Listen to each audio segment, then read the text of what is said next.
Olá, amigos do Grupo de Estudo dos Fundamentos da Doutrina Espírita. O assunto de hoje é desencarnação. Imaginemos dois médicos materialistas conversando da seguinte forma. Um pergunta ao outro: você acredita em vida após a morte? Ao que o outro responde: não sei, ninguém nunca voltou para me contar. Esse diálogo é facilmente perceptível. Nós mesmos podemos acreditar que ele seja real, que pode ter acontecido ou mesmo que aconteça diariamente. Mas, para verificarmos de que forma esse diálogo, na verdade, não tem um fundamento, vamos imaginar uma situação oposta, que talvez seja até mesmo surreal, que nós não tenhamos uma noção se poderia acontecer ou não, mas que mostra, na verdade, que esse diálogo não tem fundamento. Imaginemos dois bebês no ventre de sua mãe, dois gêmeos, e um pergunta para o outro: você acredita em vida após a gestação? E o outro respondendo: não sei, ninguém voltou para me contar. Ora, poderemos até mesmo achar um gracejo nessa situação. Em primeiro lugar, porque talvez as crianças não conversem no ventre de sua mãe. Mas, sobretudo, porque nós que aqui estamos, no mundo dos chamados vivos, no mundo dos encarnados, temos certeza absoluta, ninguém duvida, de que exista a vida após o ventre materno, após a gestação, a gravidez. Ora, então qual o sentido desse diálogo se nós temos plena certeza disso? O mesmo acontece em relação a nós e o mundo espiritual. Nós temos dúvida se existe de fato vida após a morte. Pelo menos boa parcela da população é assim. Muitos chegam até mesmo a achar que de fato não existe. Mas os espíritos que estão no mundo espiritual não têm nenhuma dúvida de que eles existem, assim como o mundo espiritual existe. Então é a mesma coisa de nós em relação aos bebês que estão na barriga das mães. Nós não temos dúvida de que eles virão ao mundo e que desenvolverão as suas atividades assim como nós estamos desenvolvendo.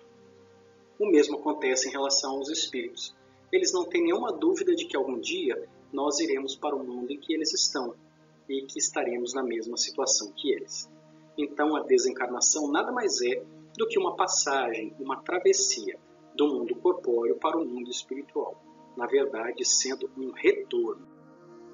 Compreendendo-se, portanto, num sentido maior, a vida como uma divisão entre dois mundos, o mundo espiritual e o mundo corpóreo, nós verificamos então que a vida do espírito se desenvolve no mundo espiritual, enquanto a vida corpórea se desenvolve no mundo corpóreo, a vida do corpo. Ora, o espírito que está no mundo espiritual adentra a vida biológica aqui no mundo em que nós estamos. Este processo se chama, portanto, encarnação. Para que isso ocorra, há necessidade de que o corpo ganhe vida. Este é o processo do nascimento. Quando surge um novo corpo orgânico no mundo orgânico, a isso nós damos o nome de nascimento. Verificamos então dessa forma que a encarnação é uma palavra que designa a entrada de um espírito no mundo corpóreo, enquanto nascimento refere-se ao ato de nascer de um corpo físico. Então, encarnação é uma palavra que está vinculada ao espírito e nascimento uma palavra que está vinculada ao corpo físico. Do mesmo modo, pensando no final da vida orgânica, nós encontraremos então o corpo morrendo nesse processo, retornando à matéria de onde ele veio, e encontramos o espírito retornando ao mundo espiritual. E isso é, portanto, a desencarnação. Da mesma forma, então, morte é uma palavra vinculada ao corpo físico, enquanto desencarnação é uma palavra vinculada ao espírito. Então, a desencarnação pode nos apresentar 4 situações em relação ao espírito após deixar o mundo corpóreo. Em primeiro lugar, poderíamos voltar para o nada, ou seja, que nada nos esperaria. É a crença de muitos filósofos e dos materialistas de uma forma geral. Acreditar que não existe nada após a morte. E a morte é o fim de tudo que existe, porque eles não acreditam na existência de uma alma. Esta é uma possibilidade, mas que os espíritos nos mostram que é perfeitamente incompreensível, que não existe essa possibilidade. Uma outra possibilidade um pouco mais avançada é imaginar que voltaríamos para um todo universal de onde viemos. embora já seja uma crença melhor do que a anterior, porque acredita na existência de algo após a morte, o seu resultado final também não é muito diferente. Porque perder-se num todo é perder a sua individualidade. Então significa que, de fato, o resultado não é muito diferente do nada.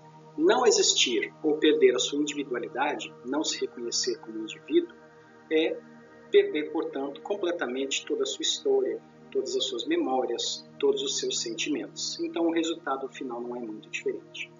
Os religiosos, por outro lado, acreditam em duas possibilidades. A grande maioria acredita que, após a morte do corpo físico, a alma encontra o seu destino, no céu ou no inferno. Esta é a maioria das posições das religiões, embora esse destino esteja pregado eternamente. E, por fim, encontramos a posição das quais a doutrina espírita é também uma participante, que é a possibilidade do futuro, em que o espírito volta para o mundo espiritual e tem possibilidade de melhorar o seu futuro, que não está definitivamente traçado. Essas, então, são as 4 possibilidades. E a doutrina espírita nos fala que somos espíritos em processo de aprendizado e, portanto, em crescimento. A desencarnação, portanto, é o processo inverso da encarnação, em que o espírito é desligado molécula a molécula do corpo físico ao qual estava vinculado. Recordemos que no estudo anterior falamos que a encarnação, o espírito ou a alma se liga molécula a molécula ao corpo físico. Já a desencarnação é o processo oposto.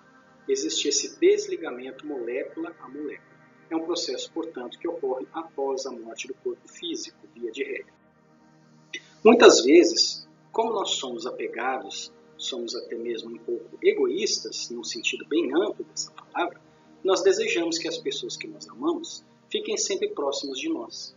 E por isso nós poderemos dificultar esse processo de desligamento. É o que acontece muitas vezes com pessoas que estão à beira da morte física e que nós, pelas nossas preces, pedimos que aqui eles fiquem, que possam permanecer conosco. Ora, mais uma vez que a possibilidade de restabelecer a sua vida em plenitude, do ponto de vista orgânico, seria uma impossibilidade, então o ideal seria que nós deixássemos realmente que se cumprisse a vontade de Deus e o espírito pudesse se desligar com tranquilidade. É o que se espera. Nesse aspecto, a doutrina espírita nos apresenta então uma visão muito límpida, muito cristalina, mantendo-nos confortáveis, esclarecendo-nos e confortando-nos quanto à possibilidade de encontrarmos futuramente esses entes amados, essas pessoas queridas, que não se perderão para sempre, permanecerão em nossas memórias e nós nas memórias deles, até que possamos finalmente nos reencontrar no mundo espiritual e traçarmos planos futuros. Então, quanto a isso, a doutrina espírita nos esclarece e nos coloca numa posição mais favorável para aceitarmos o desligamento, a desencarnação desse ente querido, favorecendo o processo dele e também o nosso, que continuamos aqui no mundo corpóreo. Após retornar ao mundo espiritual, o espírito faz um balanço de suas atividades, da sua vida carnal, e com isso pode verificar aquilo que melhorou, aquilo que permaneceu estacionário e o que pode ser modificado, avaliando suas boas e más ações, e com isso encontrando uma condição de tranquilidade da consciência ou uma consciência que venha acusá-lo sobre que pontos ele deveria ter agido melhor. Este, portanto, é um importante aspecto que nos aguarda quando adentrarmos ao mundo espiritual. Quando a morte ocorre de uma maneira muito brusca, seja através de um acidente, ou de um homicídio, ou coisa que o valha, muitas vezes o espírito é colhido numa situação de perturbação muito forte, sem identificar de imediato o que lhe aconteceu. A perturbação é um processo natural, que ocorre sempre que não existe um determinado grau de esclarecimento e, principalmente, pode ser mais ou menos prolongado de acordo com a forma como a pessoa viveu sua vida, mais vinculada à matéria ou mais vinculado à sua espiritualização. Porém, todos nós passaremos por um processo de perturbação, porque é natural, estamos deixando o mundo carnal e adentrando ao mundo espiritual. Mas nesses processos de morte violenta, o espírito é colhido de surpresa muitas vezes e não consegue identificar de imediato a sua nova situação, a sua posição de espírito, e fica um tanto quanto confuso, aturdido. Muitas vezes é capaz até mesmo de aproximar-se dos seus entes queridos, porque busca explicações, o que terá acontecido, sem compreender o que acontece com ele. E dessa forma, as pessoas mais sensíveis poderão colher as mesmas impressões que o espírito desencarnado está passando. Isso acontece para muitas pessoas que têm uma sensibilidade espiritual elevada. Então, é sempre importante fazermos preces, o Evangelho no lar e vibrações para todos aqueles que abandonaram este mundo, porque nós não sabemos em que situação eles estão. Mas, mais cedo ou mais tarde, todas essas situações desagradáveis irão passar. O processo de desencarnação não ocorre de imediato quando ocorre a cessação da vida orgânica. Pode ocorrer num tempo mais ou menos curto, de acordo com o grau de espiritualização das pessoas. Quando nós levamos uma vida mais pautada pelo processo de espiritualização, através da religião, fica mais fácil esse desligamento. E com isso, estamos favorecendo o nosso retorno ao mundo espiritual. Por isso é necessário o estudo, a prece e todos os processos decorrentes do esclarecimento que a doutrina espírita nos traz, para evitarmos transtornos e facilitarmos a nossa reentrada no mundo espiritual. Nós, fatalmente, iremos encontrar com todos aqueles que hoje não estão compartilhando da nossa companhia, que estão ausentes do ponto de vista espiritual dos nossos olhos, mas que continuam a nos amar e nós continuamos a amá-los. Deveremos então desenvolver uma consciência de que a morte nada mais é do que uma passagem. É um interromper temporário da nossa proximidade física, mas que haveremos de nos reencontrar num tempo mais ou menos breve. Que nós possamos então desenvolver esta confiança e, com isso, adquirirmos grande serenidade para o nosso destino, para o nosso futuro, seja ele qual for. Então, tenhamos confiança em Deus, porque haveremos de encontrar os nossos queridos. Até breve no nosso próximo vídeo.